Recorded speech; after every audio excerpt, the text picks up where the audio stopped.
informasi. Kita mulai dari bagian atas terlebih dahulu. Di bagian atas ini ada yang namanya bagian pengait. Pengait ini berfungsi untuk mengaitkan traktor ketika sedang diperbaiki atau diservis. Jadi nanti ada tambang atau ada rantai yang dimasukkan ke sini, kemudian untuk dikerek, ditarik, diangkat di atas. Karena kalau misalkan diangkat secara manual dengan menggunakan tangan, ini berat. Makanya dari sini baut-bautnya dicopot, kemudian diangkat untuk diservis. Kemudian di bagian berikutnya ada tangki bahan bakar. Tangki bahan bakar ini tentunya yaitu untuk menyimpan atau menampung bahan bakar. Entah itu bahan bakar bensin, solar, ataupun minyak tanah. Berhubung sekarang minyak tanah itu kan sangat sulit. Jadi paling hanya sebatas minyak tanah, solar dan bensin saja. Bagian berikutnya ini adalah tangki air radiator. Berfungsi untuk menampung atau menyimpan air pendingin untuk mendinginkan mesin ketika menyala. Mesin ini kalau tidak ada air pendingin bisa jadi beduk karena suhunya terlalu panas atau terlalu tinggi. Makanya perlu didinginkan dengan adanya air pendingin tersebut. Selanjutnya di bagian yang samping di sini ada tuas gas. Tuas gas ini tentunya yaitu untuk mengatur kecepatan dari traktor, entah itu cepat ataupun lambat. Nah, berhubung operator itu kan pengemudi duduknya di sana, makanya ada alat bantu yaitu tali untuk mengatur tingkat kecepatan si laju traktor tersebut. Jadi kalau semakin ke sini, ke belakang, ditarik ke belakang, dia akan cepat. Kemudian ke depan akan mati karena di sini ada penunjuknya, ada tulisan jalan dan stop. Kalau semakin ke belakang, dia jalannya semakin kencang. Kemudian kalau stopnya semakin ke ujung, dia akan mati. Oke, udah. Kemudian juga ada filter bahan bakar. Filter bahan bakar ini berfungsi untuk menyaring bahan bakar yang tadinya dari tangki untuk masuk ke ruang pembakaran itu perlu disaring dulu. Barangkali ada bahan-bahan yang berbahaya sehingga nanti ketika di ruang pembakaran tidak berfungsi secara maksimal, makanya disaring dulu. Entah itu apakah bahan bakarnya tercampur dengan air atau bahan-bahan yang lainnya, maka disaring dulu. Ini namanya bagian filter bahan bakar atau saringan bahan bakar.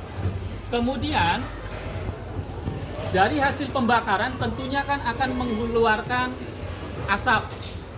Asap keluarnya melalui bagian knalpot. Ini knalpot ini berfungsi untuk membuang sisa pembakaran. Selanjutnya ada filter udara. Ini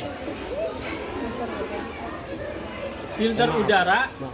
Jadi barangkali ketika traktor dioperasikan di lahan yang terlalu banyak debunya dan udara tersebut dibutuhkan untuk melakukan proses pembakaran, makanya disaring dulu udaranya dengan menggunakan filter udara ini. Nanti masuk udara yang masuk ke dalam ruang pembakaran itu merupakan udara yang sudah bersih dari debu. Selanjutnya ada lampu di bagian depan utamanya. Lampu itu berfungsi untuk pencahayaan ketika traktor dioperasikan di lahan atau jalan yang gelap. Tuh lampu. Kemudian ini ada V-belt. V-belt atau kalau di sepeda ini rantainya.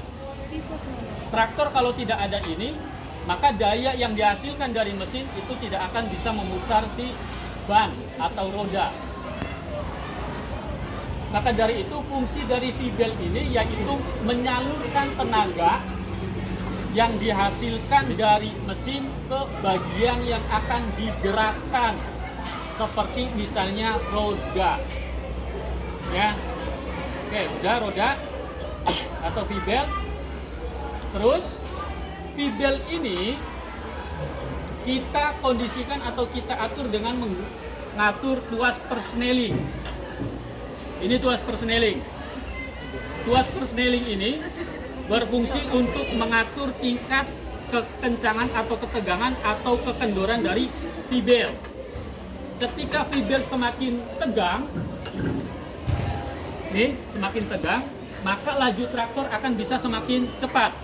Makanya di sini ada dua lubang. Lubang yang pertama kecepatan sedang, dan yang terakhir semakin ke belakang, maka dia kecepatannya semakin tinggi. Karena ketika ini ke belakang, maka V-belt ini akan semakin tegang, kencang. Terus bagian yang terakhir di sini ada rem tangan. Rem tangan itu ada dua sisi, ada rem tangan kanan dan rem tangan kiri. Rem tangan kanan dan kiri ini berfungsi untuk menghentikan laju atau putaran roda. Misalnya ketika kita ingin membelokkan traktor ke arah kanan, maka yang ditekan adalah rem kanan. Jadi kalau diibaratkan seperti ini anggap roda kanan, ini roda kiri. Sedangkan kita ingin belok kanan, jadi yang ditekan adalah roda kanan, ini berhenti, ini jalan. Jadi kalau misalkan diputar, dia akan kayak gini. Ini mah tetap, tapi ini jalan, kayak gini nantinya. Ini ya diam dalam satu titik, tapi ini tetap berjalan. Jadi makanya akan membentuk sudut 90. Ya, begitupun sebaliknya, kalau misalnya kita ingin belok kiri, otomatis yang ditekan rem kiri. Dan kalau misalkan pengen berhenti dua-duanya, ya dengan menekan dua-duanya. Oke, paling itu bagian-bagian traktor. Cut.